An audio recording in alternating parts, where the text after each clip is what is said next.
Hi, that's it, the iPhone 15 Plus, and I'll show you how to mute ringtone on this device.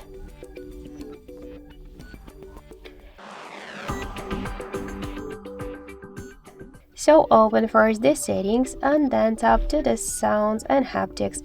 Here you'll see ringtone 1.0. Just to mute ringtone, we should slide to the left side this white dot.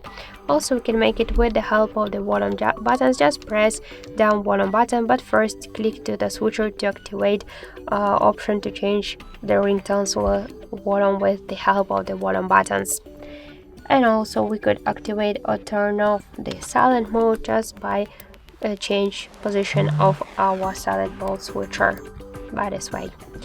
So that's it. Thank you for watching, and if you like this video, leave thumbs up and subscribe.